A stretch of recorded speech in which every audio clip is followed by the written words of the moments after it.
सूर्य देव का मान कर संक्रांति पर्व महान, दान तप और धर्म से पाए शुभ वरदान। तिल गुड़ की मिठास संग रिश्तों का हो मेल, सूर्य रथ संग चल पड़े जीवन का यह खेल। आप सभी को मकर संक्रांति पर्व की हार्दिक शुभकामनाएं। मकर संक्रांति का पर्व भारतीय संस्कृति का एक अनमोल पर्व है जो हमें सूर्य उपासना, दान पुण्य और आपसी प्रेम का संदेश देता है। यह पर्व न केवल सूर्य देवता के उत्तरायण गमन का पर्व है बल्कि ऋतु परिवर्तन का भी संकेत देता है।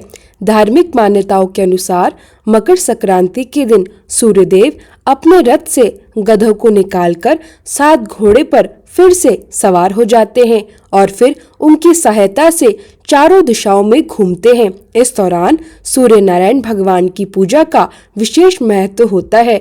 ऐसी भी मान्यता है कि मकर संक्रांति के दिन सूर्यदेव अपने पुत्र शनिदेव से मिलने उनके घर जाते हैं। दरअसल मकर राशि के स्वामी शनिदेव है और सूर्य का मकर राशि में प्रवेश करना पिता और पुत्र के अनोखे मिलन को दर्शाता है। मकर संक्रांति के दिन ही खरमास भी समाप्त हो जाता है और इस दिन के बाद से रुके हुए सभी मांगलिक कार्य फिर से शुरू होते हैं। मकर संक्रांति के दिन महापुण्य काल के मुहूर्त का विशेष महत्व है। तो चलिए आपको बताते हैं साल 2026 में पड़ने वाली मकर संक्रांति की तिथि और पुण्य काल के शुभ मुहूर्त के बारे में।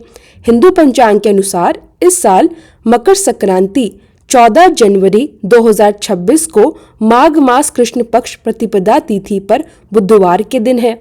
ज्योतिष मान्यताओं के अनुसार इस दिन विकास संबंधित कार्य या खरीदारी से उन्नति और जबकि दान पुण्य और आध्यात्मिक कार्यों से अक्षय पुण्य फल की प्राप्ति होगी। जिस तरह से अक्षय तृतीया के दिन कुछ शुभ वस्तु की खरीदारी करने का अक्षय पुण्य मिलता है, उसी प्रकार का पुण्य इस बार मकर संक्रांति के अवसर पर भी मिलने वाला है। इस बार मकर संक्रांति के दिन सूर्य नारायण मकर राशि में दोपहर 3:14 पर प्रवेश करेंगे। मकर संक्रांति के दिन पवित्र नदी में स्नान करने के बाद दान दिया जाता है और इस बार गंगा स्नान और दान का शुभ मुहूर्त सुबह से लेकर शाम 5:45 तक रहने वाला है। यानी कि मकर संक्रांति के दिन पुण्य काल का समय रहेगा 3:13 से 5:45 तक और वही महापुण्य काल का समय रहेगा दोपहर 3:13 से 4:58 तक। महापुण्य काल में कोई भी शुभ काम करना, किसी नई वस्तु की खरीदारी करना, पूजा पाठ या दान पुण्य से जुड़ा कोई भी कार्य करना बहुत ही शुभ माना जाता है।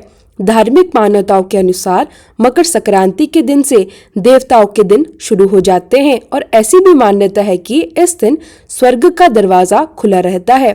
इस दिन पूजा पाठ, दान, तीर्थ नदी में स्नान करने से मोक्ष की प्राप्ति होती है। इस दिन दान में तेल, गुड़, उड़द, खिचड़ी या फिर गर्म वस्त्र का दान दिया जाता है।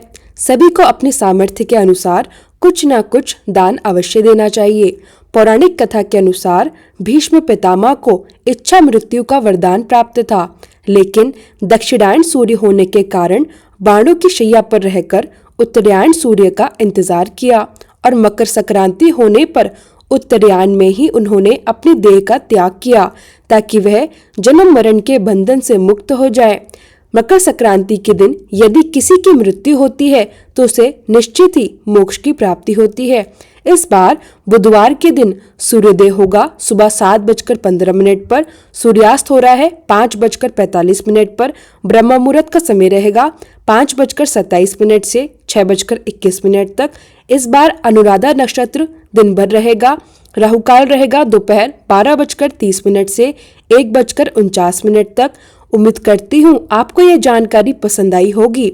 मकर संक्रांति केवल एक पर्व नहीं है बल्कि यह हमारे जीवन में दान, पुण्य, तप और आपसी प्रेम का संदेश लाता है। सूर्यदेव की उपासना, तिल गुड़ का दान और रिश्तों में मिठास बनाए रखना इस दिन का मुख्य महत्व है। इस पर्व के माध्यम से हम न केवल सूर्य की पूजा करते हैं बल्कि ऋतु परिवर्तन और प्रकृति के साथ संतुलन को भी समझते हैं। इस दिन किए गए दान पुण्य और शुभ कार्य हमारे जीवन में सुख, समृद्धि और आशीर्वाद लेकर आते हैं। तो आप सभी अपने सामर्थ्य के अनुसार कुछ न कुछ दान अवश्य करें। सूर्यदेव और देवताओं का आशीर्वाद ले और मकर संक्रांति के शुभ पर्व को अपने जीवन में विशेष बनाएं। आप सभी को मकर संक्रांति की हार्दिक शुभकामनाएं। सूर्यदेव आपका जीवन हमेशा उजाले, सुख और समृद्धि से भरे। राधे राधे।